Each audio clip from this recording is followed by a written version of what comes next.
वालेकुम व्यूअर्स, कैसे हैं आप लोग। उम्मीद करती हूँ सब लोग अपने घरों में खैर व आफियत के साथ होंगे। आज एक बार फिर आप लोगों के लिए बहुत ही मज़ेदार किस्म की रेसिपी लेकर आई हूँ। ना तो ही आज कोई बिरयानी है और ना ही कोई कोरमा, तो आज है बच्चों का बहुत ही फेवरेट। तो बनाने वाले हैं शामी कबाब और साथ ही रेडी करेंगे उसके बर्गर्स। बहुत ही मज़े के बनेंगे और शामी कबाब हम बनाएंगे झटपट क्योंकि हम इस्तेमाल कर रहे हैं प्रेशर कुकर का। तो फटाफट रेडी करेंगे पैटीज़ और साथ साथ बनाएंगे मज़ेदार किस्म के बर्गर्स। जैसे कि हम बाज़ार जाके खाते हैं, एंजॉय करते हैं, उसका टेस्ट वही टेस्ट देने की पूरी कोशिश करूँगी और झटपट तैयार करूँगी। तो चलें स्टार्ट करते हैं। शामी कबाब बनाने के लिए जो चीज़ें चाहिए मैं आपको बता देती हूँ। इसमें मैंने एक बड़े साइज़ की प्याज ली थी, उसको देखें मैंने इस तरीके से बारीक कट कर लिया है जैसे कि हम ऑमलेट की करते हैं। एक अंडा लिया है मैंने, इसके अंदर 8 से 10 हरी मिर्ची ली हैं, लहसुन और अदरक लिए साबित वाले। लहसुन आप देख सकते हैं 1-1 इंच के टुकड़े तकरीबन मैंने 5 से 6 लिए हैं और लहसुन की 5 से 6 ही बड़े साइज़ की कलियाँ ली हैं। तो साबित जाएगा इसके अंदर लहसुन और अदरक। इसके साथ ही इसके अंदर मैंने लिया है 1 बंच हरे धनिए का, 1 बंच पूरा पुदीने का लिया है। खड़े मसाले बता देती हूँ, 1 टीस्पून भर के लिया है ज़ीरा, 1 बड़ी इलायची ली है, हाफ टी स्पून ली है लौंगे इसके अंदर, 2 दालचीनी की स्टिक्स हैं और हाफ टी स्पून इसके अंदर मैंने काली वाली मिर्चें ली हैं। इसके अलावा 1 बड़े साइज़ की प्याज ली थी, उसको मैंने रफली कट कर लिया। तो 2 तरह से हम प्याज यूज़ कर रहे हैं, तो उसको मैंने रफली कट किया है। 1 टीस्पून आप देख सकते हैं इसमें मैंने लिया है नमक भर के लिया है और साबित वाली मिर्चें हैं, ये देखें लाल वाली तकरीबन 10 से 12 ली, ये सूखी वाली होती हैं। अब हम बात कर लेते हैं गोश्त की। गोश्त इसके अंदर मैंने लिया है गाय का गोश्त लिया है, ये देखें आप, ये बोनलेस है। इसको मैंने बहुत अच्छे से वॉश कर लिया था। ये 1 kg है वज़न के हिसाब से। जितनी हमारा गोश्त होता है तो दाल का हिसाब हम कुछ इस तरह का रखते हैं। आप ये मेरा मेजरिंग कप देख सकते हैं, मैंने ये लिया था चाय का 1 कप, हाफ कप से थोड़ी सी ज़्यादा है, थोड़ी सी ज़्यादा ये चने की दाल ली है। देखिए मैंने आपको दिखाने के लिए बताया है, इस तरीके से मैंने इसको सोक कर दिया था पानी में। इस तरीके से तकरीबन 30 मिनट्स के लिए हम चने की दाल को भिगो देंगे। तो ये परफेक्ट रेशियो रहता है चने की दाल का 1 kg बीफ के गोश्त के साथ। तो चलें स्टार्ट करते हैं। प्रेशर कुकर मैंने ले लिया है आप लोगों को दिखाने के लिए ताकि आप लोग इजीली देख सकें। मैंने चूल्हे पे नहीं रखा है, पहले मैं इसके अंदर सारी चीज़ें डाल दूंगी ताकि इजीली आपको दिख सके। सबसे पहले इसके अंदर मैं डालूंगी गोश्त जो कि हमने धो के रखा था, सारा गोश्त चला जाएगा। तो ये बोनलेस लिया था मैंने बीफ का, आप चाहें तो मटन में भी बना सकते हैं, लेकिन जो बीफ में टेस्ट आता है वो मटन में इतना अच्छा नहीं आता है। तो बस सारा गोश्त चला जाएगा। अब मैं इसमें डाल रही हूँ सारे खड़े मसाले जो मैंने आपको दिखाए थे, सब एक साथ चले जाएंगे। साथ ही इसके अंदर चला जाएगा लहसुन और अदरक जो कि हमने मोटा इस तरीके से काट के रखा था, ये चला जाएगा इसके अंदर। साथ ही इसके अंदर चली जाएगी प्याज जो कि हमने रफली कट करके रखी थी, ये भी चली गई इसके अंदर। अब मैं इसमें डाल रही हूँ नमक और ये वाली मिर्ची जो ड्राई वाली थी, तो ये भी चली जाएंगी इसके अंदर। अब मैं इसमें डालने वाली हूँ पानी। पानी का हिसाब कुछ इस तरह का हम रखते हैं कि गोश्त भी हमारा अच्छे से गल जाए और इतना पानी रह जाए कि इसमें चने की दाल भी हमारी अच्छे से गले। चने की दाल मैं अभी नहीं डालूंगी। ये होता है कि अगर चने की दाल डाल के अगर हम साथ में गलाते हैं तो एक लेस बन जाता है। तो पहले हम गोश्त को गलाएंगे फिर चने की दाल को। अच्छा, इसके अंदर मैंने तकरीबन डाला है 2 गिलास के करीब पानी, लेकिन मुझे थोड़ा कम लग रहा है तो हाफ गिलास में और ऐड करूँगी।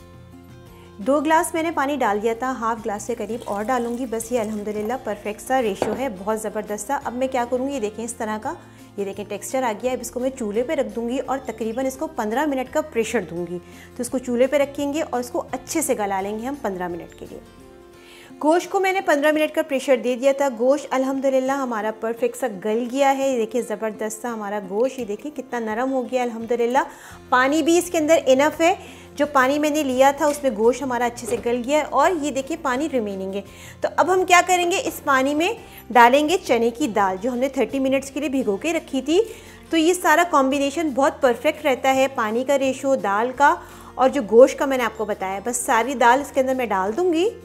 दाल मैंने इसके अंदर डाल दी है, देखिए इस तरह का टेक्सचर आ गया है। अब मैं क्या करूँगी, इसको तकरीबन 5 से 7 मिनट का प्रेशर और दूंगी ताकि दाल भी हमारी अच्छे से गल जाए। दाल मैंने डाल दी थी, इसके अंदर बॉइलिंग पॉइंट भी अल्हम्दुलिल्लाह आने लगा अच्छे से। अब मैं इसके ऊपर लिड लगा दूंगी और लिड लगाने के बाद जो है उसके बाद का हम टाइम जो है वो नोट करते हैं। तो ये बस मैंने लिड लगा दिया है, विसिल में लगा दूंगी। जब ये विसिल चल जाएगी तो फिर हम 7 मिनट का इसको प्रेशर देंगे। चने की दाल डाल के मैंने इसको प्रेशर लगा दिया था तकरीबन 7 मिनट का। आप देख सकते हैं, देखिए माशाल्लाह दाल देखें कितनी खिली खिली बनी है हमारी ना। ये देखिए दाल गल भी गई है अल्हम्दुलिल्लाह और खिली खिली बनी है, वरना ये होता है कि दाल मैश हो जाती है तो उससे अच्छे नहीं बनते हमारे शामी कबाब। तो अल्हम्दुलिल्लाह ये बिल्कुल रेडी हो गया। पानी इसके अंदर बिल्कुल थोड़ा सा है, क्योंकि देखिए इतना सा पानी है, क्योंकि हम ग्राइंड भी करेंगे तो इतना पानी रहना चाहिए। ठंडा होने के बाद ये बिल्कुल ड्राई हो जाएगा। तो मैं इसको एक बड़े बोल में शिफ्ट करूँगी, ठंडा करूँगी और जस्ट इसको ग्राइंड करूँगी। गोश्त और दाल के मिक्सर को देखिए मैंने ठंडा कर लिया था। मैंने एक मशीन ले ली है, चॉपिंग मशीन। इसके अंदर हम क्या करेंगे, जस्ट इसको ग्राइंड करेंगे। तो जितनी मेरी गुंजाइश है उस हिसाब से मैं इसको ग्राइंड करूँगी। अगर आपके पास मशीन बड़ी है तो आप इसको 1 शॉट में भी ग्राइंड कर सकते हैं। तो बस मैंने अपनी ज़रूरत के हिसाब से, जगह के हिसाब से डाल लिया है। अब इसको मैं ग्राइंड करूँगी।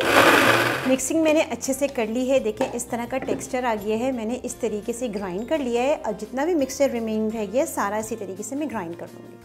गोश्त और दाल की मिक्सचर को देखें मैंने इस तरीके से पीस लिया था सारा। देखें माशाल्लाह से इतना ज़बरदस्त ये देखें टेक्सचर आ गया अल्हम्दुलिल्लाह। अब मैं क्या करूँगी, इसमें डालूँगी प्याज, जो कि मैंने ऑमलेट कट करके रखी थी। तो ये चली जाएगी इसके अंदर सारी। साथ ही इसके अंदर मैं डाल दूँगी थोड़ा सा हरा धनिया, जो कि हमने कट करके रखा था, और थोड़ा सा पुदीना। इसकी बहुत अच्छी खुशबू आती है। तो दोनों चीज़ें इसके अंदर हमने डाल दी हैं। अब मैं इसमें डाल रही हूँ हरी मिर्ची, जो मैंने आपको दिखाई थी। मैं बारीक बारीक इसके अंदर कट करके डालूंगी। हरी मिर्ची भी बहुत अच्छी लगती हैं। आप अपने टेस्ट के हिसाब से जितनी भी आपको पसंद है कम ज़्यादा कर सकते हैं। मैं तकरीबन 3 से 4 डालूंगी, बिल्कुल बारीक कट करके।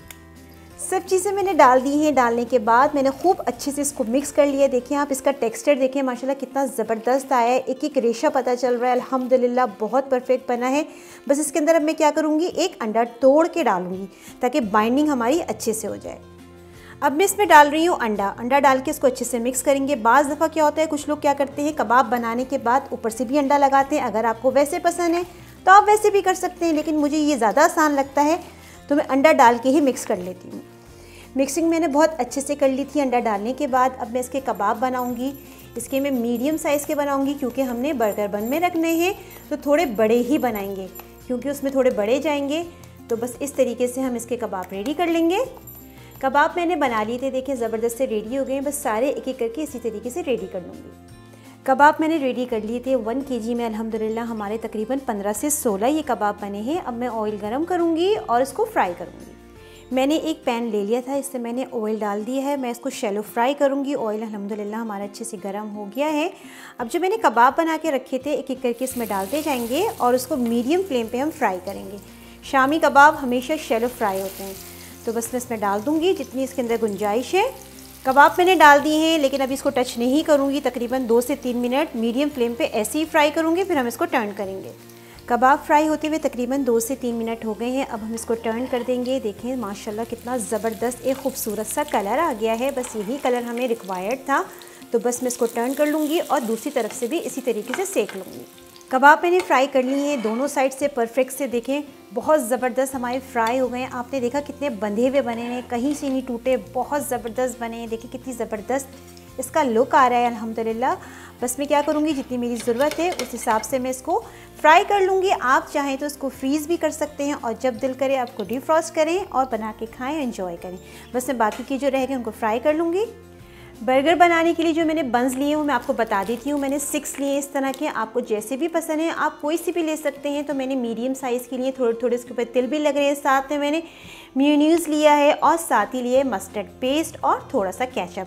तो जैसे ही हमारे कबाब रेडी होंगे तो हम इसकी असेंबलिंग करेंगे। कबाबों को मैंने फ्राई कर लिया था जितनी मेरी ज़रूरत है, बाकी की मैं फ्रीज़ कर लूँगी। चूल्हे पे मैंने एक पैन रख दिया है, क्योंकि हमने क्या करना है, जो बर्गर्स हमने लिए थे देखिए मैंने इनको दरमियान में से कट कर लिया था। इस तरीके से स्ट्रीट स्टाइल हम बना रहे हैं, इस तरह से ये थोड़ा रफ़ होते हैं। अब मैं क्या करूँगी, थोड़ा सा इसके ऊपर ऑयल डालूँगी या घी, जो भी आप इस्तेमाल करना चाहें। मैं देसी घी डाल रही हूँ, इससे अच्छे का एक बहुत ज़बरदस्त एक फ्लेवर आता है। तो मैं इसके अंदर देसी घी डाल रही हूँ। देसी घी डालने के साथ ही इसके अंदर मैं डाल दूँगी, ये देखिए मैंने इस तरीके से कबाबों को, ये जो हैं बन कबाब के, जो हमारे बन कबाब हैं ज़बरदस्त से, इसको हमने सेकना है। बर्गर्स को मैंने अच्छे से सेक लिया है, 2 मैंने रख लिए थे जितनी गुंजाइश थी। अब इसको हम टर्न करेंगे ताकि दूसरी तरफ से भी इसको अच्छे से सेक लें। ये देखें बिल्कुल स्ट्रीट स्टाइल ज़बरदस्त से हम बना रहे हैं, तो दूसरी तरफ से भी इसको हल्का सा सेक लेंगे। बर्गर्स को मैंने सेक लिया था, देखें इसको टर्न करके भी सेक लिया था। अल्हम्दुलिल्लाह परफेक्ट से हो गए हैं। बस जितनी ज़रूरत है उस हिसाब से हम कर लेंगे। देखिए ज़बरदस्त से परफेक्ट से सीख गए हैं। इसको बस हम एक प्लेट में निकाल लेंगे, फिर हम इसकी असेंबलिंग करेंगे। सब चीज़ें हमने रेडी कर ली थी, जस्ट हमने असेंबलिंग करनी है। बन ले ली है ज़बरदस्त से, हमने इनको टोस्ट कर लिया था। सबसे पहले मैं क्या करूँगी, एक तरफ लगाऊंगी इसकी केचप। सब चीज़ें आप अपने टेस्ट के हिसाब से कम ज़्यादा कर सकते हैं। बस इसके अंदर थोड़ा सा मैं केचप लगा दूँगी, साथ ही इसके अंदर चला जाएगा मेयोनीज़। जो कि हम दूसरी तरफ लगाएंगे। बस ये डाल के इसको हमने अच्छे से स्प्रेड करना है।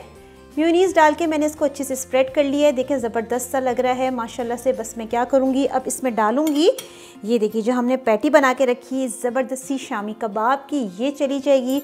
और साथ में चला जाएगा थोड़ा सा मस्टर्ड पेस्ट, ज़्यादा नहीं डालेंगे क्योंकि इसका फ्लेवर जो है बहुत ज़्यादा रिच हो जाता है, तो थोड़ा कम ही डालेंगे। और साथ में रख दूँगी ये मैं रिंग में कटी हुई अनियन, चाहें तो आप इसके अंदर अपनी मर्ज़ी से और भी चीज़ें ऐड कर सकते हैं। अब मैं इसके ऊपर रख रही हूँ टोमेटो, जो कि बहुत अच्छा लगता है, खाने में भी कलरफुल भी लगता है। अब मैं इसके ऊपर रख दूँगी इसका इस तरीके से, ये देखें लास्ट वाला पार्ट, और इस तरीके से हम इसको टर्न कर देंगे तो ज़बरदस्त से हमारे बर्गर्स रेडी हो गए अल्हम्दुलिल्लाह। इसी तरीके से मैं सारे रेडी कर लूँगी। बर्गर्स अल्हम्दुलिल्लाह हमने परफेक्ट से रेडी कर लेते हैं। देखिए माशाल्लाह कितनी ज़बरदस्त मैंने एक प्लेटर रेडी करी है। बर्गर्स भी सर्व किए हैं, साथ में मैंने सेपरेट में शामी कबाब भी सर्व किए, केचप के साथ खा के इंजॉय कर सकते हैं। सैलेड सर्व किए, बहुत ज़बरदस्त बने हैं, झटपट तैयार करें और बहुत ही मज़े के बने, ये रेडी टू ईट हैं। मज़ेदार किस्म के हमने शामी बर्गर बन कबाब अल्हम्दुलिल्लाह देखें कितने परफेक्ट से रेडी करें, कितनी ज़बरदस्त, देखें कितनी खुश रंग मैंने एक प्लेटर बनाई है। बहुत इजी वे में बनाने की कोशिश की है, ना बहुत ज़्यादा चटनियों का इस्तेमाल करें, जस्ट केचप लगाया है, मेयोनीज़ लगाया है और फटाफट रेडी कर लिए हैं। आप चाहें तो इनको फ्रीज़ भी कर सकते हैं, जो हमने शामी कबाब बनाए, जब आपका दिल करे डीप फ्रॉस्ट करें, निकालें, खाएं और बर्गर बना के इंजॉय करें। आप इसको ज़रूर ट्राई कीजिए। ट्राई करने के बाद मुझे कमेंट सेक्शन में ज़रूर बताइए कि आपके ये बन कैसे बने हैं। जितना भी हो सके मेरी वीडियो को शेयर कीजिए, पसंद आए तो लाइक ज़रूर कर दीजिए। चैनल पे नए हैं तो सब्सक्राइब करना बिल्कुल नहीं भूलिए। इंशाल्लाह फिर हाजिर होंगी एक नई और ज़बरदस्त रेसिपी के साथ। जब तक के लिए दें फातिमा को इजाज़त। अल्लाह हाफिज़।